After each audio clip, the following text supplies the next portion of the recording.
സ്കൂളൊക്കെ അടച്ചപ്പോൾ എൻ്റെ വളരെ അടുത്തൊരു സുഹൃത്ത് 2 മാസം തുടർച്ചയായി ഏതെങ്കിലും ക്യാമ്പൊക്കെ ഉണ്ടാകാൻ സാധ്യത ഉണ്ടോ എന്ന് ചോദിക്കണ്ടായി. അപ്പോൾ അദ്ദേഹത്തിന് 3-4 ആൺകുട്ടികളാണ്, 3-4 ആൺകുട്ടികളുണ്ട്. ഏകദേശം ഒരു 2 വയസ്സിൻ്റെ വ്യത്യാസത്തിൽ 2-3 ആൺകുട്ടികളൊക്കെ ഉള്ളൊരു വീട് ഏകദേശം ഒരു യുദ്ധഭൂമി ആയിരിക്കും, ഒരു സ്വാഭാവികതയാണത്. അപ്പോഴാണ് അദ്ദേഹം അന്വേഷിച്ച് എത്ര വേണമെങ്കിലും ഫീസ് തരാം, എവിടെയെങ്കിലും ഒന്ന് കൊണ്ടുപോയി ആക്കാൻ പറ്റുമോ എന്നാണ് അദ്ദേഹത്തിൻ്റെ ചോദ്യം. ഞാൻ അദ്ദേഹത്തോട് പറഞ്ഞു, നല്ല ഒരു റിലീജിയസ് സ്കൂളുണ്ട്, അത് നിങ്ങളെ വീടാണ്. നിങ്ങളെ വീട് ഈ ഒരു അവധിക്കാലത്ത്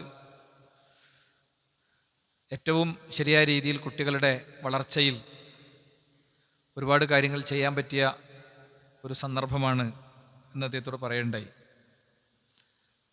നമ്മളൊരു ചെറിയ ശ്രദ്ധ കാണിച്ചില്ലെങ്കിൽ ഒരുപക്ഷെ ഈ അവധിക്കാലം നമ്മുടെ മക്കൾ നമുക്ക് നഷ്ടപ്പെടാൻ എന്ന് മാത്രമല്ല,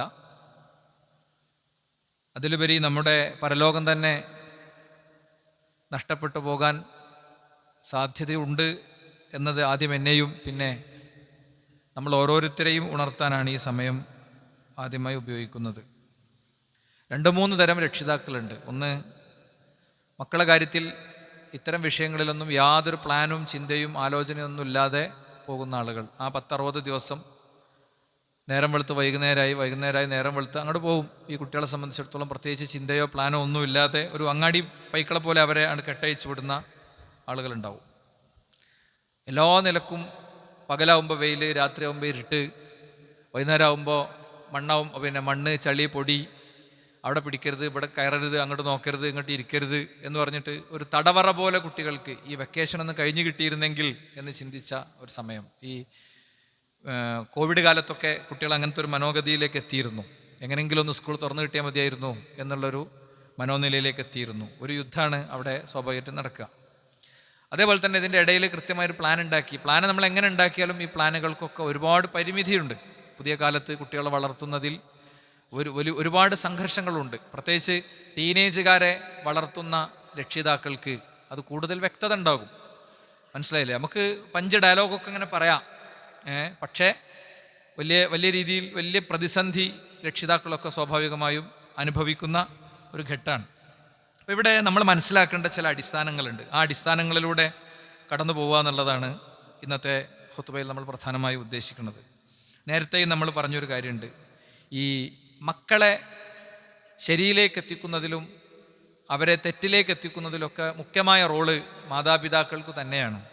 അള്ളാഹുവിൻ്റെ റസൂൽ സല്ലല്ലാഹു അലൈഹി വസല്ലം അത് അങ്ങനെ തന്നെ പഠിപ്പിച്ചിട്ടുണ്ട്. പ്രമാണങ്ങളുടെ, സയൻസിൻ്റെ ഒക്കെ പിന്തുണയുള്ളൊരു കാര്യമാണത്. കുല്ലു മൗലൂദിൻ യൂലദു അലൽ ഫിത്രത്തി ഫഅബവാഹു യുഹവ്വിദാനിഹി ഔ യുനസ്സിറാനിഹി ഔ യുമജ്ജിസാനിഹി. ഓരോ കുഞ്ഞും ശുദ്ധപ്രകൃതിയിലാണ് ജനിക്കുന്നത്. അബ്ദുള്ളൻ്റെ കുട്ടിയും ജോസഫിൻ്റെ കുട്ടിയും രാമൻകുട്ടിൻ്റെ കുട്ടിയൊക്കെ ജനിക്കുന്നത് ശുദ്ധപ്രകൃതിയിലാണ്, മുസ്ലിമായിട്ടാണ് ജനിക്കുന്നത്, അള്ളാഹുവിന് ഇഷ്ടപ്പെട്ട രീതിയിലാണ് ജനിക്കുന്നത്.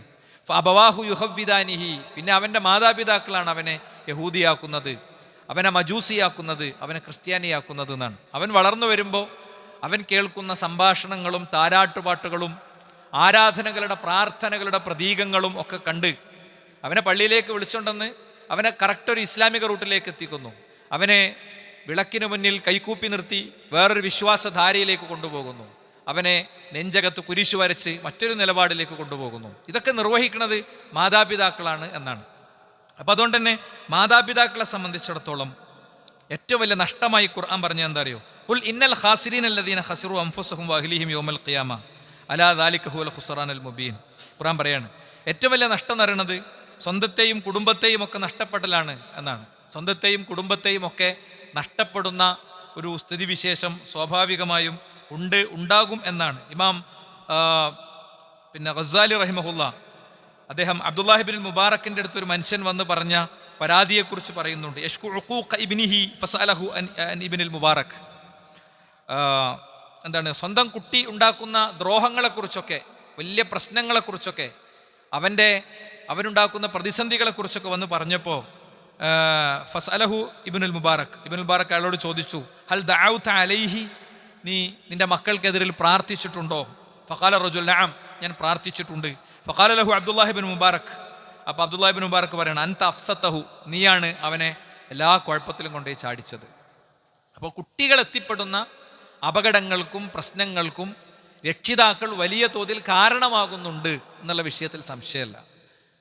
അത് ഏതെല്ലാം അർത്ഥത്തിൽ എങ്ങനെയല്ല, നമ്മൾ ഏറ്റവും വലിയ ശരി നമ്മൾ കൈകാര്യം ചെയ്യുന്നത് ഏറ്റവും വലിയൊരു ശരിയാണെന്ന് വിചാരിക്കുന്നത് ചിലപ്പോൾ ഏറ്റവും വലിയൊരു തെറ്റും ഏറ്റവും വലിയൊരു അബദ്ധമായിരിക്കും. ഇത് നമ്മൾ വളരെ ശ്രദ്ധിക്കണം. നോക്കൂ, നിങ്ങൾ ഇസ്ലാമിക ചരിത്രത്തിൽ ജുറൈജ് റഹിമഹുല്ലയെ നമ്മൾ കാണുന്നുണ്ട്. ജുറൈജ് റഹിമഹുല്ല ആരാ? അദ്ദേഹം നമ്മൾ ദുന്യാവിന് കൊടുക്കുന്ന സമയം പരലോകത്തിനും, നമ്മൾ പരലോകത്തിന് കൊടുക്കുന്ന സമയം ദുന്യാവിനും കൊടുത്തിരുന്ന ആളാണ്. നമ്മൾ പരലോകത്തിന് കൊടുക്കുന്ന സമയത്താ നമ്മൾ നിസ്കരിക്കുന്ന സമയം, ദിക്റ് ചൊല്ലുന്ന സമയം, ബാക്കിയൊക്കെ നമ്മുടെ ഉപജീവനത്തിലാണ്. അത്യാവശ്യം തിന്നാനുള്ളത് എങ്ങനെയെങ്കിലും കഷ്ടപ്പെട്ടുണ്ടാക്കി ബാക്കി മുഴുവൻ ആരാധനകൾക്കും പ്രാർത്ഥനകൾക്കും വേണ്ടി പ്രത്യേകം ഇടമൊരുക്കി അങ്ങനെ കഴിഞ്ഞിരുന്നൊരു മനുഷ്യൻ, പുറംലോകവുമായി കൂടുതൽ ബന്ധങ്ങളൊന്നുമില്ലാതെ ദുന്യാവുമായി ഒരുപാട് എൻഗേജ്മെൻറ്റുകളില്ലാതെ ജീവിച്ചിരുന്നൊരു വ്യക്തി. അദ്ദേഹം ഒരു ദിവസം വന്നപ്പോൾ, അദ്ദേഹത്തിൻ്റെ ഉമ്മ അദ്ദേഹത്തെ കാണാൻ വേണ്ടി ഒരു ദിവസം വന്നപ്പോൾ അദ്ദേഹം നിസ്കാരത്തിലാണ്. ചരിത്രം അറിയണവരും അറിയാത്തവരും ഉണ്ടാവും, അതുകൊണ്ടാണ് ഞാൻ ഏറ്റവും മിനിമം ലെവലിൽ ചുരുക്കി അത് പറയണത്. അപ്പോൾ റസൂലുള്ളാഹി സ്വല്ലല്ലാഹു അലൈഹി വസല്ലം തങ്ങൾ പഠിപ്പിക്കുകയാണ്. അദ്ദേഹം ഇങ്ങനെ ചിന്തിച്ചു, ഞാൻ എൻ്റെ നമസ്കാരം പൂർത്തീകരിക്കണോ അതല്ല എൻ്റെ ഉമ്മാക്ക് ജവാബ് കൊടുക്കണോ? അപ്പോൾ അദ്ദേഹം തീരുമാനമെടുത്തു, നിസ്കാരം പൂർത്തിയാക്കാം, എന്നിട്ട് ഉമ്മാനെ കാണാം. അപ്പോൾ തന്നെ ഉമ്മ പോയി. എന്തോ ഗഫലത്തിൽപ്പെട്ട് അദ്ദേഹം ഉമ്മാൻ്റെ കാര്യം ശ്രദ്ധിക്കാൻ അദ്ദേഹത്തിന് പറ്റിയില്ല. അടുത്ത തവണ വന്നപ്പോഴും ഇതേ കാര്യം ആവർത്തിച്ചു. അപ്പോൾ അദ്ദേഹം എന്ത് ചെയ്തു? ആദ്യത്തെ പോലെ തന്നെ തീരുമാനിച്ചു, തൽക്കാലം എന്ത് ചെയ്യാം, നിസ്കാരം തുടരാന്ന്. 2-3 തവണ അത് ആവർത്തിച്ചപ്പോൾ മുൻശുണ്ടിക്കാരിയായ, പ്രത്യേകം ശ്രദ്ധിക്കണം, മുൻകോപിയായ, ചെറിയ കാര്യത്തിന് തന്നെ ഇങ്ങനെ ചില ആളുകളൊക്കെ പറയുന്ന ഡയലോഗ് വളരെ ഭീകരമായിരിക്കും. ചെറിയ മക്കളെടുത്തു നിന്നൊക്കെ ഉണ്ടാകുന്ന ചെറിയ ചെറിയ പ്രതികരണങ്ങൾക്ക് വലിയ ഡയലോഗ് പറയും. മാതാപിതാക്കൾ, പിന്നെ പ്രായമുള്ള, പിന്നെ വല്യപ്പ വല്യമ്മ, അവരൊക്കെ അത് ശ്രദ്ധിക്കണം കേട്ടോ. എന്തെങ്കിലും ഒരു കാര്യം ഞാൻ പറഞ്ഞു കഴിയുമ്പോഴേക്ക് അതെന്നെക്കുറിച്ചാണ് എന്ന് ചിന്തിച്ചുകൊണ്ട് ഇടങ്ങാറാവൊന്നും വേണ്ട. നമ്മളെക്കുറിച്ചാണെന്ന് നമുക്ക് തോന്നിയാൽ അസ്തഗ്ഫിറുല്ലാഹ് എന്ന് പറഞ്ഞാൽ മതി. ഇങ്ങനത്തെ വിഷയങ്ങൾക്ക് അങ്ങനത്തെ ഒരു പ്രശ്നമുണ്ട്. ഇരുന്ന് ലൈവായിട്ട് പറഞ്ഞു മോനെങ്ങാനും മൂപ്പർക്ക് പറഞ്ഞു കൊടുത്തോ എന്നൊക്കെ ചിന്തിക്കും. ഒരു മോനും ഇങ്ങോട്ട് ഒന്നും പറഞ്ഞിട്ടില്ല. ഇതൊരു മോനും പറയേണ്ട കാര്യമൊന്നുമില്ല. അല്ലാതെ തന്നെ നമ്മളെ പിന്നെ ഔത്തർച്ചി കലങ്ങണ സാധനമാണിത്. ഇത് പറയുമ്പോൾ ഞാൻ സ്വയം പ്രതിയായും കൊണ്ട് മാത്രമേ എനിക്കത് പറയാൻ പറ്റുള്ളൂ ഈ വിഷയം. അങ്ങനത്തെ ഒരു ഏരിയയാണത്. അപ്പം അതുകൊണ്ട് അങ്ങനെ കണ്ടാൽ മതി. അപ്പം മുൻശുണ്ടിക്കാരിയായ മൂക്കത്ത് ദേഷ്യമുള്ള അമ്മ പറഞ്ഞ വാചകം എന്താ അറിയോ? അവൻ വ്യഭിചാരിണികളുടെ മുഖം കാണട്ടെ എന്ന് പറഞ്ഞ് കലിപ്പിലുമ്മ പോയി. കുറച്ച് ദിവസം കഴിഞ്ഞപ്പോൾ ഒരു സ്ത്രീ അദ്ദേഹത്തിൻ്റെ അടുത്ത് വന്ന് അദ്ദേഹവുമായി ശാരീരിക ബന്ധത്തിൽ ഇടപെടണമെന്ന് ആവശ്യപ്പെടണം. അപ്പോൾ അദ്ദേഹം ഓടിച്ചു, അവളെ ഓടി എന്നിട്ട് ഓടിച്ചു. അപ്പോൾ അവൾ പറഞ്ഞു, നിനക്കുള്ള പണി ഞാൻ തരാം. ഈ സ്ത്രീ ഒരു ആട്ടിടയനുമായി ശാരീരിക ബന്ധത്തിൽ ഏർപ്പെട്ടു. ആ ശാരീരിക ബന്ധത്തിൽ അവൾ ഗർഭിണിയായി പ്രസവിച്ചപ്പോൾ, അവിവാഹിതയായി സ്ത്രീ പ്രസവിച്ചപ്പോൾ നാട്ടുകാർ ചോദിച്ചു, ഏതാണ് ഈ കുട്ടിയെന്ന്. അപ്പോൾ അത് ജുറൈജിൻ്റെ കുട്ടിയാണെന്ന് പറഞ്ഞു. നാടാകെ ഇളകി. ഇയാൾ വലിയ പുണ്യപ്രവർത്തനങ്ങൾ ചെയ്യുന്ന, ആരാധനകളിൽ കഴിയുന്നവർ ആദരിക്കുന്ന ഒരു മനുഷ്യനാണ്. ഈ ജാതി സ്വഭാവം നിനക്കുണ്ടോ എന്ന് ചോദിച്ചിട്ട് അദ്ദേഹത്തെ വളഞ്ഞു. അദ്ദേഹത്തെ ആക്രമിക്കാൻ ഒരുങ്ങിയപ്പോൾ അദ്ദേഹം 2 റക്അത്ത് നിസ്കരിച്ചു. 2 റക്അത്ത് നിസ്കാരത്തിൻ്റെ പവർ നമ്മൾ മനസ്സിലാക്കണം അല്ലേ? നമ്മളൊരു തറാവീഹിന് ശേഷം ഈ വിഷയം വേറെയും കുറേ സംഭവങ്ങൾ വെച്ച് ഞാൻ സമർത്ഥിച്ചിട്ടുണ്ടായിരുന്നു. ഇപ്പോൾ എല്ലാം കൂടി നമുക്ക് പറയാൻ സമയമല്ല. 2 റക്അത്ത് നിസ്കാരത്തിൻ്റെ പവർ നമ്മൾ മനസ്സിലാക്കണം. 2 റക്അത്ത് നിസ്കരിച്ചിട്ട് ആ കുട്ടിയോട് അദ്ദേഹം ചോദിച്ചു, കുഞ്ഞേ ആരാണ് നിൻ്റെ ഉപ്പാന്ന്? അപ്പം കുഞ്ഞ് കഥയൊക്കെയാണ് പറഞ്ഞു. തൊട്ടിയിൽ കിടക്കുന്ന കുട്ടി കഥയൊക്കെയാണ് പറഞ്ഞു. കറാമത്തെ ഹക്കാണ്, അതിന് ആരും നിഷേധിക്കണില്ല അല്ലേ? ആരും നിഷേധിക്കണില്ല. അങ്ങനെ ഉണ്ടാകാം. അങ്ങനെ ഉണ്ടായതുകൊണ്ട് ഒരു വ്യക്തിയോട് പോയി നമുക്ക് പ്രാർത്ഥിക്കാമെന്നും അയാളെ തവസ്സുലാക്കാമെന്നൊക്കെ പറയണീനാണ് പ്രശ്നം. അടിസ്ഥാനം എവിടെയാണ് കിടക്കുന്നത്? അപ്പം ഞാൻ പറയുന്നത്, ഇവിടെ അദ്ദേഹം ആരാധന നിർവഹിക്കായിരുന്നു, അള്ളാഹുമായുള്ള ബന്ധത്തിലായിരുന്നു. എന്നിട്ട് പോലും ആ ഉമ്മാൻ്റെ വായിൽ നിന്ന് വന്നൊരു വാക്കിന് ഉണ്ടായ പരിക്കാണ്. അദ്ദേഹം വ്യഭിചാരിണിയാൽ പരീക്ഷിക്കപ്പെടുന്ന അവസ്ഥ വരെ ഉണ്ടായി. അപ്പം ഈ കുട്ടികളിങ്ങനെ ഓരോന്ന് കാട്ടിക്കൊണ്ട് നന്നാകൂല നീ എന്നൊക്കെ പറയും. അതല്ലാതെ ഒളുവൊക്കെ എടുത്ത് ഖിബിലക്ക് തിരിഞ്ഞിരുന്ന് ഹംദും സലാത്തും ചൊല്ലി എൻ്റെ മോനെ നശിപ്പിക്കണേ എന്നൊന്നും ആരും പ്രാർത്ഥിക്കൊന്നുമില്ല. വായിന്ന് ചില വിട്ട വാക്കുകൾ വരും, കടുത്ത വാക്കുകൾ വരും അല്ലേ? മരിക്കാനും നല്ലത് പഠിച്ചോനെ ഇതിലേറെ എന്നൊക്കെ പറയും ചിലപ്പോൾ. ഇങ്ങനത്തെ വാക്കുകളൊക്കെ കുട്ടികളെ ബാധിക്കും. അവരുടെ ജീവിതം കരിഞ്ഞുണങ്ങി ഒരു കരിയില പോലെ നമ്മുടെ മുന്നിൽ വീഴുന്നത് നമുക്ക് കാണേണ്ടി വരും. പ്രത്യേകിച്ച് എന്താണെന്നറിയോ? നിങ്ങൾ ശ്രദ്ധിക്കണം. ഒരു 10 വയസ്സ് 11 വയസ്സൊക്കെ ആകണത് മുതൽക്ക്, ഒരു 9 വയസ്സ് മുതൽക്ക് ഒക്കെ പുതിയ കാലത്ത് ഒരുപാട് ഡിസോർഡറുകൾ കുട്ടികളിലുണ്ട്. അവർ കാണുന്ന സോഷ്യൽ മീഡിയ കാഴ്ചകൾ അവർക്കുണ്ടാക്കുന്ന ദുരന്തങ്ങൾ അത് വേറെയുണ്ട്. അവരുടെ കാഴ്ചപ്പാടുകളൊക്കെ ഡിഫൈൻ ചെയ്യപ്പെടുകയാണ് കേട്ടോ. എൻ്റെ സ്കൂളിലെ ഒരു കുട്ടീനെ, ഞാൻ സാധാരണ പറയുമ്പോൾ സ്ഥലം അങ്ങനെ ഐഡൻറ്റിഫൈ ചെയ്യലില്ല, അപ്പോൾ അത് നിങ്ങൾ അങ്ങനെ കോട്ട് ചെയ്യരുത്. എവിടെ ഒരു കുട്ടീനെ എന്ത് ചെയ്തു, പയ്യന്മാരൊക്കെ കൂടെ കൊണ്ടിട്ട് ഇവിടെ പൂ വെച്ചു, അവനിങ്ങനെ സ്യൂട്ടക്സ് മറ്റേ ലിപ്സിൽ കളറടിച്ചു, അതേപോലെ തന്നെ അങ്ങനെ കുറേ കാര്യങ്ങൾ ചെയ്തു. അവനൊരു പെൺകുട്ടിയായിട്ട് ചിത്രീകരിക്കണ പോലെ ചെയ്തു. അപ്പോൾ ഞാൻ അവരെ അടുത്ത് വിളിച്ച് ഇതൊക്കെ ഇങ്ങനെ ചോദിച്ചപ്പോൾ എന്താ സംഭവം എന്നറിയോ, വാപ്പയും ഉമ്മിയൊക്കെ പറയണത് കേട്ട് നേരെ ഇങ്ങനെ നടക്കണ ഒരാൾ എന്ന് പറഞ്ഞാൽ അവനൊരു പെൺകോന്തനാണ് എന്നാണ്. ഒരു ഫിലിമിൽ ഏതോ ഒരു ഫിലിം സ്റ്റാറിന് ഇങ്ങനെ ഇവിടെ പൂവൊക്കെ വെച്ചെടുത്ത കഥയൊക്കെ പറഞ്ഞു, മനസ്സിലായില്ലേ? അപ്പോൾ കുട്ടികൾക്ക് ഇടയിൽ ഉണ്ടാക്കപ്പെട്ട നരേഷനാണ് ഞാൻ പറയുന്നത്. അവരുടെ ഉള്ളിലുള്ളൊരു കാഴ്ചപ്പാടാണ് ഞാൻ പറയുന്നത്. അവരാത്മാർത്ഥമായി വിശ്വസിക്കുന്ന കാഴ്ചപ്പാടാണ്. എന്ത് ഇങ്ങനെ വാപ്പിയുമൊക്കെ പറഞ്ഞത് അങ്ങനെ അപ്പടി അനുസരിച്ച് നടക്കുക എന്നൊക്കെ പറഞ്ഞാൽ അതൊരു 2-ാം നമ്പർ പരിപാടിയാണ്. സാമൂഹ്യ മാധ്യമങ്ങൾ, സോഷ്യൽ മീഡിയ, ഇൻസ്റ്റഗ്രാം ഒക്കെ കുട്ടികൾക്ക് കൊടുക്കുന്ന വലിയ കൾച്ചറുണ്ട്. മുടിവെട്ടാൻ ഭയങ്കര മടിയുണ്ടാവും കേട്ടോ, മുടിവെട്ടാൻ ഭയങ്കര മടിയുണ്ടാവും. കാരണം അവരുടെ ഉള്ളിലേക്ക് സോഷ്യൽ മീഡിയ കൊടുത്ത ഒരു തരം ക്യാമ്പയിനാണത്. അപ്പം നമുക്ക് വേണമെങ്കിൽ 2 മിരട്ടലൊക്കെ മിരട്ടിയിട്ട് പോയി വെട്ടൊക്കെ ചെയ്യും. പക്ഷെ അവിടെ പ്രയോറിറ്റികൾ വേണം നമുക്ക്. അവൻ്റെ പാൻറ് നേരേണ്ടതാണെങ്കിൽ അത് കണിശമായി തിരുത്തേണ്ടതാണ്. അത് വളരെ കൃത്യമായി കണിശമായി തിരുത്തേണ്ടതാണ്. മുടി വെട്ടാൻ പറയേണ്ടതല്ലേ പറയണം, മുടി വെട്ടണം, വെട്ടിക്കണം. പക്ഷേ അത് അവനെയും കൂടി ബോധ്യപ്പെടുത്തി ചെയ്യേണ്ടതാണ്. നിരയേണ്ട മേലുള്ളത് അങ്ങനെ ചെയ്യേണ്ടതല്ലേ ആണ്. പക്ഷേ അത് രണ്ടും തുല്യ രീതിയിൽ, രണ്ടും വെട്ടൽ തന്നെയാണ്, പക്ഷെ രണ്ടും തുല്യ രീതിയിൽ. ഒന്ന് 48 ഹദീസുണ്ട് അള്ളാഹുവിൻ്റെ റസൂലിൻ്റെ, റസൂലുള്ളാഹി സ്വല്ലല്ലാഹു അലൈഹി വസല്ലം 48 ഹദീസുണ്ട്. അപ്പം അത് ഞാൻ പറഞ്ഞത് ഇതൊരു വല്ലാത്ത പരീക്ഷണത്തിൻ്റെ ലോകമാണ്, മക്കളെ എങ്ങനെ ഗൈഡ് ചെയ്തു പോകുന്നുള്ളത്. അപ്പം അതുകൊണ്ട് തന്നെ പലപ്പോഴും നമ്മളുടെ പ്രാർത്ഥനകൾ അവർക്ക് വിരുദ്ധമായി സംഭവിക്കാനുള്ള സാധ്യത വളരെ കൂടുതലാണ്. നോക്കൂ നിങ്ങൾ, ഒരു പ്രവാചക വീടിൻ്റെ പശ്ചാത്തലത്തിൽ നിന്ന് ഈ വിഷയത്തെ നമ്മൾ പഠിക്കണം. യൂസുഫ് അലൈഹി ഇസ്ലാമയും ബിന്യാമീനും വളരുന്ന വീട്, ചെറിയ കുട്ടികളൊരു താലോലിക്കൽ സ്വാഭാവികമായിട്ടും വാപ്പാർക്കും ഉമ്മാർക്കൊക്കെ ഉണ്ടാകും. മഹാനായ യാക്കൂബ് നബി അലൈഹി ഇസ്ലാം ആ താലോലിക്കലേ ചെയ്തിട്ടുള്ളൂ. പക്ഷേ അദ്ദേഹത്തിൻ്റെ മക്കളുടെ കൂട്ടത്തിൽപ്പെട്ട ഒരാൾക്ക് തോന്നി, യൂസുഫ് അഖൂഹു അഹബു ഇല അബീന മിന്ന, നമ്മളെ വാപ്പാനേക്കാളും അല്ലെ നമ്മളെ വാപ്പാക്ക് യൂസുഫിനെക്കാളും ബിന്യാമീനേക്കാളും നമ്മൾ പ്രിയപ്പെട്ടതല്ല, യൂസുഫും ബിന്യാമീനാണ് ഭയങ്കര പ്രിയപ്പെട്ട ആള്. ഈ മുതിർന്ന മറ്റു മക്കളുടെ കൂട്ടത്തിൽ പോയിട്ട് ഇത് അയാൾ പ്രസൻറ്റ് ചെയ്യുമ്പോൾ അയാളതൊക്കെ അവതരിപ്പിച്ച് കഴിഞ്ഞപ്പോൾ എല്ലാവർക്കും തോന്നി അങ്ങനെ. അപ്പോൾ മറ്റൊരാൾ പറഞ്ഞു, ചിന്ത ഡൈവേർട്ട് ചെയ്യണ കോലം നോക്കി നിങ്ങൾ, ഉഖ്തുലു യൂസുഫ് അവിത്രഹു അർള, നിങ്ങൾ യൂസുഫിനെ കൊണ്ടിട്ട് കൊല്ലും, അല്ലെങ്കിൽ എവിടെയെങ്കിലും കൊണ്ട് ഉപേക്ഷിക്കും. എന്നിട്ട് പറയാം തക്കൂനു മിൻ ബഅദിഹി ഖൗമൻ സാലിഹീൻ, എന്നിട്ട് നമുക്ക് നല്ല ആളുകളായി മാറാലോ. നമുക്ക് നമ്മുടെ വാപ്പാനെ കിട്ടണില്ല, വാപ്പാന്റെ സ്നേഹം നമുക്ക് കിട്ടണില്ല, അത് പറ്റൂല, അങ്ങനെ ഒരിക്കലും ഉണ്ടായിക്കൂടാ എന്നാണ് അദ്ദേഹം അയാൾ പറയണത്. അങ്ങനെ എന്തുവരെ ചെയ്തു, അവസാനം കൊണ്ടുപോയി കൊല്ലാനുള്ള പുറപ്പാടായപ്പോൾ ആരൊക്കെ ഇടപെട്ടിട്ട് പറഞ്ഞു, കൊല്ലണ്ട, നമുക്ക് ഈ കിണറ്റിക്കിടാം.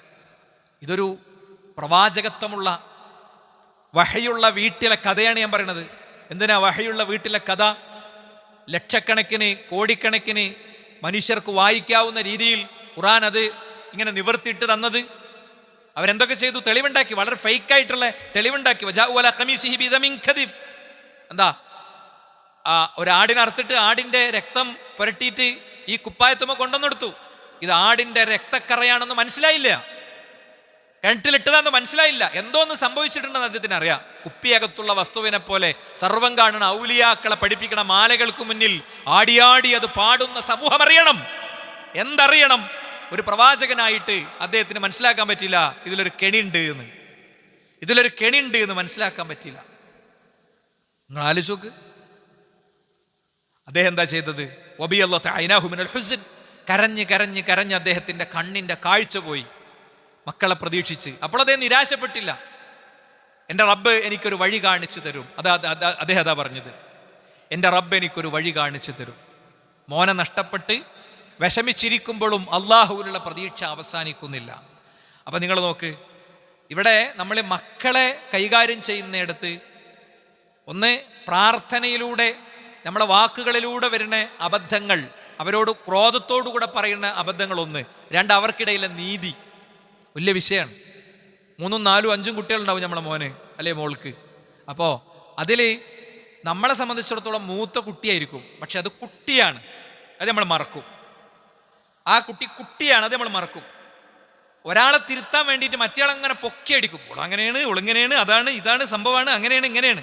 ചില കുട്ടികൾ ചിലപ്പോൾ വേഗം പിണങ്ങും. അവൾ കുട്ടിയാണ്, അവൻ കുട്ടിയാണത് മറക്കരുത്. നമ്മളോട് ചിലപ്പോൾ വീർപ്പിച്ച മുഖമായിട്ട് നിൽക്കും. അപ്പോഴൊക്കെ ആ കുട്ടിയോട് കമൻറ്റ് ചെയ്യുമ്പോൾ ആ കുട്ടിയുടെ ഉള്ളിൽ വല്ലാത്തൊരു വേദന ഉണ്ട്. ആ വേദന ആ കുട്ടിയുടെ മനസ്സിൽ ചിന്തിച്ചാലേ നമുക്ക് മനസ്സിലാവുള്ളൂ, അല്ലെങ്കിൽ മനസ്സിലാവില്ല. ആ കുട്ടിയുടെ ഉള്ളിൽ അതിൻ്റെ പ്രത്യാഘാതങ്ങൾ ഉണ്ടാക്കുന്നത് പിന്നീട് ഭാവിയിലായിരിക്കും, നീണ്ട ഭാവിയിലായിരിക്കും. സ്വതന്ത്രമായി ചിന്തിച്ചു തുടങ്ങാൻ കഴിയുന്ന കാലത്ത് ഈ ഫയലുകൾ അവിടെ കിടക്കുന്നുണ്ടാകും. ഇതേപോലെ മോളെ കുട്ടികളോടും മോൻ്റെ കുട്ടികളോടും കാണിക്കുന്ന വ്യത്യാസങ്ങൾ ഉണ്ടാകും. സ്ഥിരമായിട്ട് വീട്ടിൽ നിൽക്കുന്ന മോളോടും കുട്ടികളോടും കാണിക്കുന്ന ഒരു സ്റ്റാൻഡും ഇടയ്ക്ക് വരുന്ന മോളോടും കുട്ടികളോടും കാണിക്കുന്ന ഒരു സ്റ്റാൻഡും ഉണ്ടാകും. വലിയവരോട് കാണിക്കണതൊക്കെ അവർക്ക് മനസ്സിലാവും, പക്ഷേ ചെറിയ കുട്ടികളോട് കാണിക്കണവർക്ക് മനസ്സിലാവില്ല. ഇതേപോലെ ഫിസിക്കലായിട്ടുള്ള കപ്പാസിറ്റി ഒരേപോലെ ഉണ്ടാവില്ല. വീട്ടിൽ നമ്മളിപ്പോൾ സ്വാഭാവികമായിട്ടും വെക്കേഷനാണ്, പല പണിയും പറയും. 2 പണി എടുക്കുമ്പോഴത്തേനും അവിടെ ഇരിക്കും. ഈ കുട്ടിക്ക് അതിനെ കൈ ഉണ്ടാവുള്ളൂ. ചിലപ്പോൾ ആ കുട്ടിയുടെ ഉള്ളിൽ മടി ഉണ്ടാകും. ആ കുട്ടിയുടെ ഉള്ളിൽ ഒരു പടച്ചോൻ കൊടുത്ത സോഫ്റ്റ്വെയർ അങ്ങനെ ഇരിക്കും. എല്ലാവരും സോഫ്റ്റ്വെയർ ഒരേപോലെയല്ല. ചില കുട്ടികൾ തീരെ സംസാരിക്കില്ല, ഇൻട്രോവർട്ടായിരിക്കും. അതാ കുട്ടിയുടെ കുഴപ്പമില്ല. കാഴ്ചയില്ലാത്തത് ഒരു പരിമിതിയാണെങ്കിൽ അതേപോലത്തെ മറ്റൊരു പരിമിതിയാണ് ആ കുട്ടി ഇൻട്രോവർട്ടാണെന്നുള്ളത്. അധികം സംസാരിക്കാനുള്ള സോഫ്റ്റ്വെയർ പടച്ചോനയാൾക്ക് കൊടുത്തിട്ടില്ല. അപ്പം അവിടെ സംസാരിക്കാതിരിക്കുക എന്നുള്ളത് ഒരു അയോഗ്യതയായി ഒരിക്കലും കാണാൻ പാടില്ല. അങ്ങനെ നമ്മളെ വീട്ടിൽ ഒരാൾ വന്ന് വേഗം കൈയൊക്കെ കൊടുത്ത് സംസാരിക്കുന്ന ഒരു കുട്ടി ഉണ്ടാവും. അത്ര തന്നെ സംസാരിക്കാത്തൊരു കുട്ടി ഉണ്ടാവും. അല്ലെ, നമ്മളെന്താ കാണണ്ടേ? നമുക്കൊരു 3ാമത്തെ കുട്ടിയുണ്ട് വിചാരിക്കുക, സംസാര വൈഭവമില്ലാത്ത കുട്ടി. അവനെങ്ങനെ നമ്മൾ കൈകാര്യം ചെയ്യുക? അതേപോലെ ഈ അധികം സംസാരിക്കാത്ത കുട്ടിനെ നമ്മൾ മുന്നിൽ കൊണ്ടുവരണം. അവന് വരാൻ ബുദ്ധിമുട്ടുണ്ടാകും. അവനെ പ്രോത്സാഹിപ്പിക്കണം, അവനെ പ്രചോദിപ്പിക്കണം. അവൻ ഒരു ചോദ്യമൊക്കെ ചോദിച്ചാൽ, ഇന്ന് ഗസ്റ്റൊക്കെ വന്നപ്പോൾ, മൂത്താപ്പ് വന്നപ്പോൾ നീ വിശേഷമൊക്കെ ചോദിച്ചല്ലോ, നീ നല്ല കുട്ടിയാണല്ലോ എന്ന് പറയണം. ഞാൻ ഈ വിഷയം പറയുമ്പോഴൊക്കെ പറയണ പോലെ പടച്ചോൻ തൗഫീഖ് ചെയ്തൊരു കുട്ടി ഉണ്ടാകൽ വലിയ പണിയൊന്നുമല്ല. പക്ഷേ ഉണ്ടായൊരു കുട്ടിനെ വളർത്തൽ ഹലാക്കിൻ്റെ പണിയാണ്, ചെറിയ പണിയൊന്നുമല്ല കേട്ടോ, വലിയ പണിയാണ്. ശരിക്കും ഈ വിഷയത്തിൽ ആഴങ്ങൾ അറിയുന്നവർ വാപ്പിയും ഇരുന്ന് കരയുന്നുണ്ടാവും, സങ്കടപ്പെടുന്നുണ്ടാവും, ചർച്ച ചെയ്യുന്നുണ്ടാകും, പരിഹാരങ്ങൾ ആലോചിക്കുന്നുണ്ടാകും. അല്ലാത്തവരെ സംബന്ധിച്ചിടത്തോളം ഇതൊന്നും വലിയ വിഷയമാകൂല. നിങ്ങൾ നോക്ക്, കുട്ടികൾക്കിടയിലെ നീതി വളരെ പ്രധാനപ്പെട്ടതാണ്. നുഅ്മാൻ ബിൻ ബഷീർ റളിയല്ലാഹു അൻഹു പറയാം, അഅതാനി അബി അതിയ്യതൻ, എൻ്റെ വാപ്പ എനിക്കൊരു സമ്മാനം തന്നു. ഫഖാലത്ത് അംറ ബിൻത് റവാഹ, അംറ ബിൻത് റവാഹ എന്ന് പറയുന്ന സ്ത്രീ, അഥവാ അദ്ദേഹത്തിൻ്റെ ഉപ്പയുടെ അദ്ദേഹത്തിൻ്റെ ഉമ്മ, അദ്ദേഹത്തിൻ്റെ ഉപ്പാക്ക് ഒന്നിലധികം ഭാര്യമാരുണ്ട്. അപ്പോൾ ഈ സ്വന്തം മകന് സമ്മാനം കൊടുത്തപ്പോൾ അംറ പറയാ, ലാ അർളാഹ ഹത്താ തുശ്ഹിദ റസൂലുള്ളാഹി സ്വല്ലല്ലാഹി അലൈഹി വസല്ലം, അള്ളാഹുവിൻ്റെ റസൂലിൻ്റെ അടുത്ത് പോയിട്ട് ഈ വിഷയം പറയാതെ നിങ്ങൾ മോനി സമ്മാനം കൊടുക്കുന്നത് എനിക്കിഷ്ടമല്ല. അപ്പോൾ ഫഅതാ റസൂലുള്ളാഹി സ്വല്ലല്ലാഹി അലൈഹി വസല്ലം, പ്രവാചകന്റെ അടുത്ത് ചെന്നു. ഇനി അഅതൈതു ഇബ്നി മിൻ അംറത ബിൻതി റവാഹത അതിയ്യതൻ, ഞാൻ അംറ ബിൻത് റവാഹ എന്ന എൻ്റെ ഭാര്യയിൽ നിന്നുള്ള എൻ്റെ മോനൊരു സമ്മാനം കൊടുത്തു. ഫഅമറത്നി അൻ ഉശ്ഹിദക യാ റസൂലല്ലാഹ്, അങ്ങയുടെ അടുത്ത് വന്ന് കാര്യം പറയണം എന്ന് അവർ പറഞ്ഞിട്ടുണ്ട്. എന്താണ് പ്രവാചകൻ ചോദിച്ചത്? അഅതൈത സായിറ വലദിക മിസ്ല ഹാദാ, നിങ്ങൾ ഈ കൊടുത്ത സമ്മാനം നിങ്ങളുടെ മറ്റുള്ള മക്കൾക്കൊക്കെ കൊടുത്തോ? ഖാല ലാ, ഇല്ല. എങ്കിൽ ഇത്തഖുല്ലാഹ വഅദിലു ബൈന ഔലാദിക്കും, നിങ്ങളുടെ മക്കൾക്കിടയിൽ നീതി പാലിക്കണം, നിങ്ങൾ അല്ലാഹുവിനെ സൂക്ഷിക്കണം.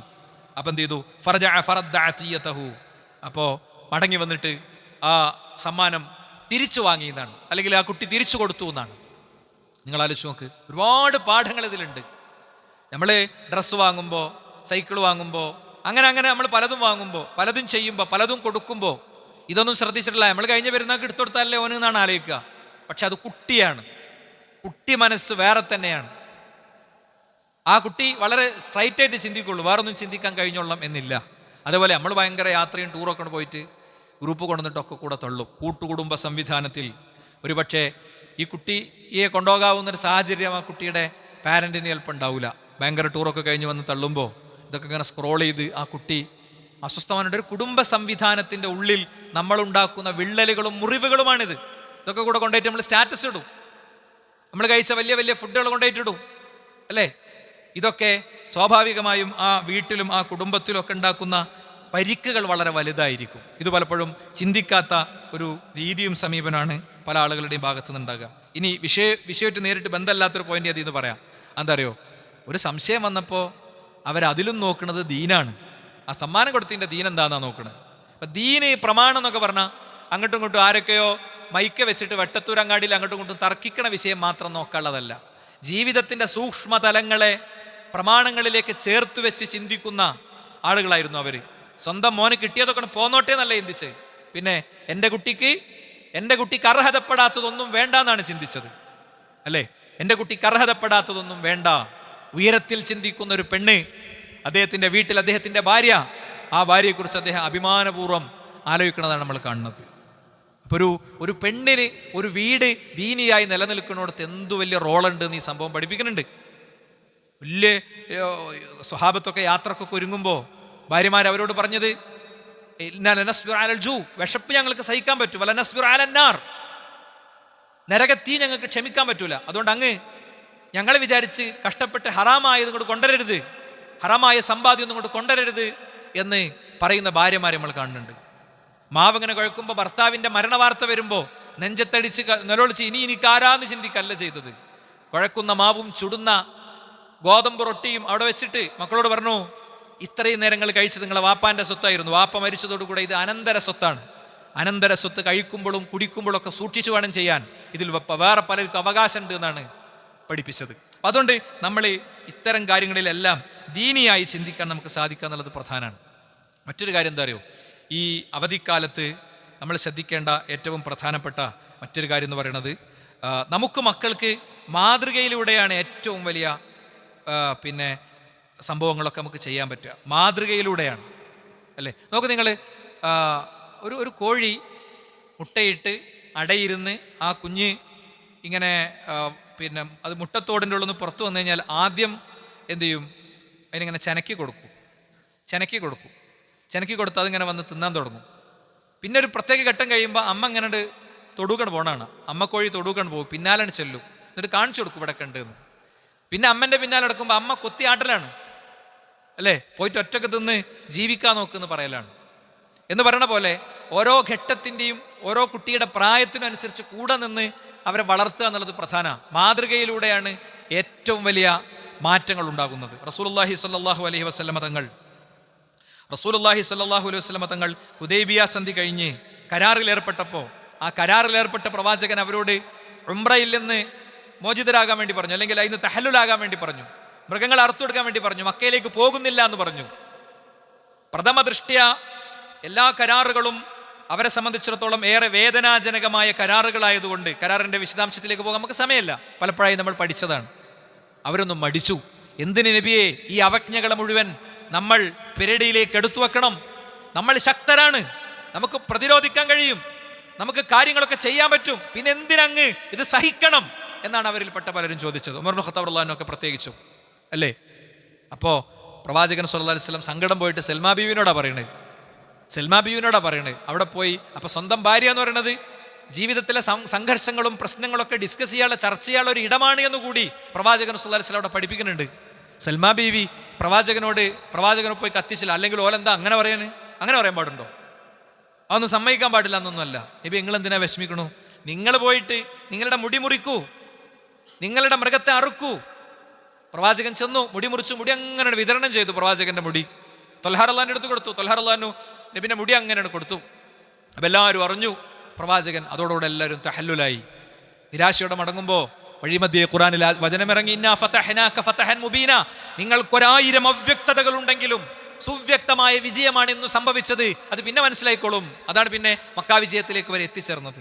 അപ്പം ഞാൻ പറയുന്നത്, പ്രിയപ്പെട്ടവർ, അവിടെ മാതൃക കാണിക്കുകയാണ് പ്രവാചകൻ സല്ലല്ലാഹു അലൈഹി വസല്ലം ചെയ്തത്. കുട്ടി എത്ര വിളിച്ചാലും നിസ്കരിക്കൂല.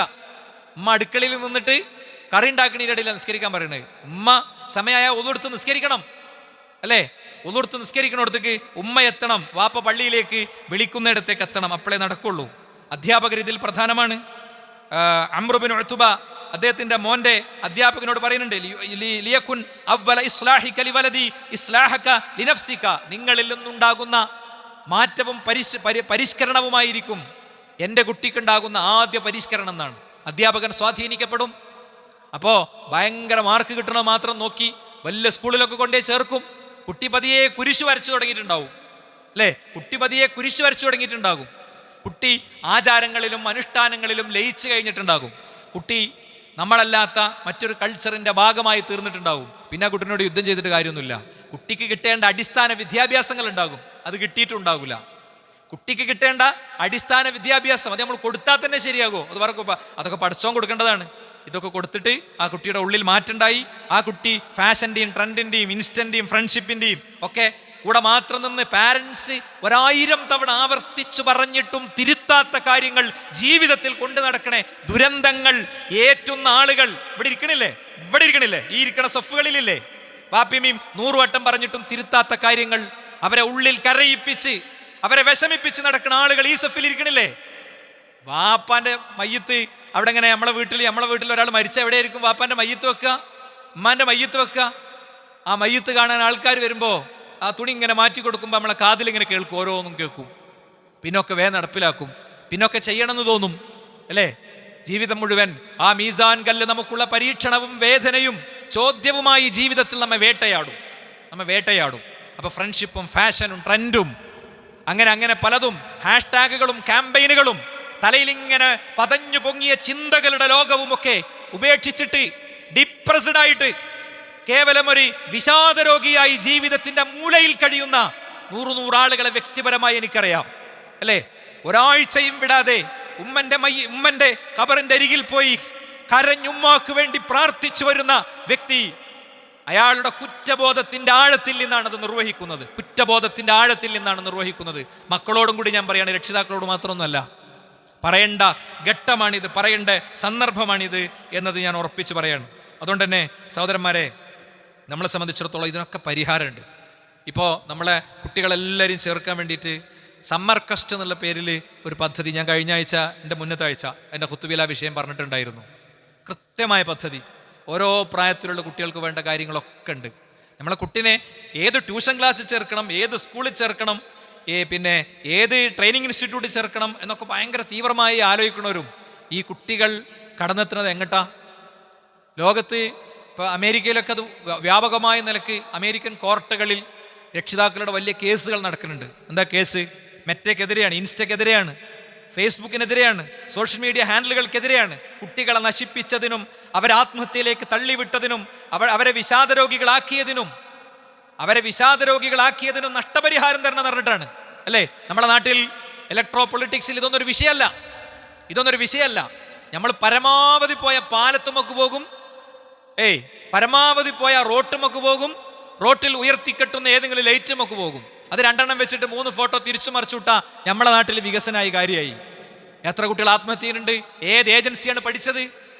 ചെറിയ മക്കൾ എത്ര പേർ ആത്മഹത്യ ചെയ്യുന്നുണ്ട്? ഏത് ഏജൻസിയാണ് പഠിച്ചത്? വ്യാപകമായ തോതിൽ ലഹരി കടിമയാകുന്നുണ്ട്. ഏത് ഏജൻസിയാണ് കാരണം പഠിച്ചത്? കാരണങ്ങൾ പഠിക്കാത്ത ചികിത്സകളാണ്. എന്താ സൂംബ ഡാൻസ് സ്കൂൾക്ക് ലഹരിക്ക് പരിഹാരം? ലോകത്താരാ പറഞ്ഞത്? ഒരു കാരണവും പഠിക്കാതെ ഇത് കുട്ടികളുടെ ഒരു ജനറേഷൻ തകർന്നുകൊണ്ടിരിക്കുന്നു എന്നത് തിരിച്ചറിയാതെ പലപ്പോഴും ആർക്കെങ്കിലും എപ്പോഴെങ്കിലും തോന്നിയത് സർക്കുലറായി അയച്ചാൽ സർക്കുലർ ചുരുട്ടിയിട്ട് പിന്നെ വേസ്റ്റ് കണ്ടിടണമെന്നല്ലാതെ വേറെ എന്തെങ്കിലും വേറൊന്നുമില്ല. അതുകൊണ്ട് നമ്മളെ മക്കളെ കാര്യം നമ്മൾ നോക്കണം. ആരോ നേരാക്കി തരുമെന്ന് വിചാരിച്ച് നടന്നുകൊണ്ടായില്ല. നമ്മൾ സോഷ്യൽ മീഡിയ കുട്ടിക്കളിയല്ല എന്ന പുതിയ ക്യാമ്പയിനുമായി മുന്നോട്ട് പോകുന്ന ഒരു ഘട്ടവും കൂടിയാണിത് എന്ന് ഞാൻ എല്ലാവരെയും പ്രത്യേകം ഓർമ്മപ്പെടുത്തുന്നു. അള്ളാഹു നമ്മെല്ലാം സ്വീകരിക്കുമാറാകട്ടെ. അൽഹംദുലില്ലാഹി വസ്സലാത്തു വസ്സലാമു അലാ റസൂലില്ലാഹി വഅലാ ആലിഹി വസ്ഹബിഹി അജ്മഈൻ. അമ്മാ ബഅദ്. സൃഷ്ടാവും സംരക്ഷകനുമായ റബ്ബിനെ ജീവിതത്തിൻ്റെ എല്ലാ മേഖലയിലും കാത്തു സൂക്ഷിക്കണമെന്ന് എല്ലാ സത്യവിശ്വാസികളെയും സത്യവിശ്വാസിനികളെയും ഉണർത്തുന്ന ഉത്ബോധിപ്പിക്കുകയാണ്. ഞാൻ പറഞ്ഞ പോലെ നമുക്ക് ഈ ഒരു കോഴ്സിൻ്റെ ഭാഗമാകാൻ കഴിയും. നമ്മളൊക്കെ മക്കളതിൻ്റെ ഭാഗമാണ്. നമ്മൾ നേരെ പീസ് റേഡിയോ എടുത്താൽ അതിൽ കോഴ്സ് വിൻഡോ ഉണ്ട്. അതിൽ പോയാൽ സമ്മർ ക്വസ്റ്റ് എന്ന് കാണാം. അതൊന്ന് അതിലൊരു എൻറോൾ ബട്ടൺ ഉണ്ട്, അത് നെക്കി കൊടുത്താൽ മതി. അപ്പോൾ അതിലെ ക്ലാസ്സുകളൊക്കെ കാണാം. പിന്നെ നിങ്ങൾക്ക് കൃത്യമായ റിമൈൻഡറുകൾ ഇങ്ങനെ വരും. ഇന്ന് ക്ലാസ്സുള്ള ദിവസമാണ്, കുട്ടികൾ കയറണം എന്ന് പറഞ്ഞിട്ട് വരും. ലൈവ് ക്ലാസ് ഉണ്ടാകും, ആക്ടിവിറ്റികൾ ഉണ്ടാകും, കുട്ടികളെ സ്ക്രീനിൽ നിന്ന് മുക്തമാക്കുന്ന ഒരുപാട് പദ്ധതികൾ ഉണ്ടാകും. അപ്പോൾ അത് എല്ലാ പ്രായത്തിലുള്ള കുട്ടികൾക്ക് വേണ്ടിയിട്ടും ഈ ഒരു പദ്ധതി ഉണ്ട്. ആർക്കെങ്കിലും കൺഫ്യൂഷൻ ഉണ്ടെങ്കിൽ നമ്മുടെ സ്റ്റുഡൻസിൻ്റെ ഭാരവാഹികൾ പുറത്തുണ്ടാകും, അവരത് ഇൻസ്റ്റാൾ ചെയ്ത് തരും. ആ ഒരു സംവിധാനം ഉപയോഗിക്കാൻ ഓരോരുത്തരും പ്രത്യേകം ശ്രദ്ധിക്കുക. അതോടൊപ്പം പാരൻസ് എന്നുള്ള നിലയ്ക്ക് നമ്മളിതൊക്കെ എങ്ങനെയാണ് എന്താണ് ചെയ്യേണ്ടത് എന്നൊക്കെ പഠിക്കാനുള്ള ബോധപൂർവമായ ശ്രമങ്ങൾ നമ്മളെ ഭാഗത്തുനിന്ന് ഉണ്ടാകണം. ഒരു വരുന്നിടത്ത് വെച്ച് കാണാമെന്നുള്ള സ്റ്റാൻഡല്ല ഇതിലുണ്ടാകേണ്ടത്. വിഷയത്തെ ബാഹ്യമായി കാണുന്ന കുറേ വിഷയങ്ങളോട് പ്രതികരിക്കുക എന്നുള്ളതാണ് പൊതുവേ പാരൻസിൻ്റെ രീതി. ബാഹ്യമായി കാണുന്ന കുറേ സാധനങ്ങളോട് ഒച്ചയും വിളിട്ടിട്ട് പിന്നെ പരിഹാരം ഉണ്ടാക്കാൻ ശ്രമിക്കണം എന്നുള്ളതാണ്. അടിസ്ഥാനപരമായി കുട്ടിയുടെ ഉള്ളിലേക്കാണ് ചെല്ലേണ്ടത്. അവൻ്റെ പ്രായത്തിനനുസരിച്ച് അവനുള്ളിൽ അനുഭവിക്കണം അവൻ്റേതായ കുറേ ലോകമുണ്ട്. നമുക്ക് നിർവചിച്ചാൽ കിട്ടാത്തത്ര വലിയ സമ്മർദ്ദങ്ങളാണ്. അവൻ്റെ ഉള്ളിലെ സോഫ്റ്റ്വെയർ ഉണ്ട്, അവൻ്റെ ഹോർമോണിക് സിറ്റുവേഷനുകളുണ്ട്. അതിനൊക്കെ അറിഞ്ഞും പറഞ്ഞും കണ്ടും മുന്നോട്ട് പോകാൻ നമുക്ക് ഓരോരുത്തർക്കും കഴിയണമെന്നുകൂടി ഈ സന്ദർഭത്തിൽ പ്രത്യേകം എല്ലാവരും ഉണർത്തുകയാണ്. ഇൻഷാ അല്ലാ CRE ക്ലാസ് നാളെ രാവിലെ ഉണ്ടായിരിക്കും. CRE നല്ല രീതിയിൽ നമ്മൾ നടന്നു വന്നതാണ്. കഴിഞ്ഞ ആഴ്ചയോട് കൂടെ ആരംഭിച്ചിട്ടുണ്ട്. കുട്ടികളെ പങ്കെടുപ്പിക്കാൻ രക്ഷിതാക്കളെ ശ്രദ്ധിക്കണം എന്ന് ഓർമ്മിപ്പിക്കുന്നു. അല്ലാഹു സുബ്ഹാനഹു വ തആല നമ്മുടെ എല്ലാ വിഷമങ്ങൾക്കുള്ള പരിഹാരങ്ങൾ ഉണ്ടാക്കി തീർമാറാകട്ടെ. മക്കളാൽ പരീക്ഷിക്കപ്പെടുന്ന വേദനാജനകമായ അവസ്ഥകളിൽ നിന്ന് അല്ലാഹു സുബ്ഹാനഹു വ തആല നമ്മളെ കാത്തു രക്ഷിക്കുമാറാകട്ടെ. മക്കൾക്കൊക്കെ ഹിദായത്ത് അല്ലാഹു സുബ്ഹാനഹു വ തആല അവരുടെ ഹൃദയത്തിലേക്ക് ഇട്ട് കൊടുക്കുമാറാകട്ടെ. നമ്മെയും അവരെയും ഒക്കെ ഹിദായത്തിലൂടെ ജീവിച്ചവൻ്റെ യഥാർത്ഥ മുഅ്മിനീങ്ങളിൽ ഉൾപ്പെട്ടു പോകാനുള്ള തൗഫീഖ് അല്ലാഹു സുബ്ഹാനഹു വ തആല നൽകുമാറാകട്ടെ. നമ്മുടെ സൊഫിൽ വളരെ സജീവമായിട്ടുണ്ടാണ് എല്ലാ ഭക്തനും ജമാഅത്തിന് എത്തുന്ന നമ്മുടെ ഒരു ജ്യേഷ്ഠ സഹോദരൻ വലിയൊരു രോഗത്തിൻ്റെ അപകടത്തിൽ നിന്ന് ഏകദേശം രക്ഷപ്പെട്ടൊരു അൽഹംദുലില്ലാഹ് ഒരു ചുറ്റുപാടാണുള്ളത്. എന്നാൽ സ്ട്രോക്കിൻ്റെ ഒരു പരിസരത്തെത്തി. അതിൻ്റെ അംശങ്ങൾ ഇപ്പോഴും, അതിൻ്റെ ചില പ്രത്യാഘാതങ്ങളൊക്കെ അദ്ദേഹത്തിന് ഇപ്പോഴും ഉണ്ട്. അതിൽ നിന്നൊക്കെ പൂർണ്ണ മോചനം നേടി ഈ വീണ്ടും പഴയതിലേറെ സജീവമായി നമ്മുടെ കൂടെ നിലനിൽക്കാനുള്ള തൗഫീഖ് അല്ലാഹു സുബ്ഹാനഹു വ തആല അദ്ദേഹത്തിന് നൽകുമാറാകട്ടെ. വ്യത്യസ്തങ്ങളായ വിഷമങ്ങൾ കൊണ്ട് പ്രയാസപ്പെടുന്ന ആളുകളുണ്ട്. എല്ലാവർക്കും അല്ലാഹു ആശ്വാസത്തെയും സമാധാനത്തെയും കൊടുക്കുമാറാകട്ടെ.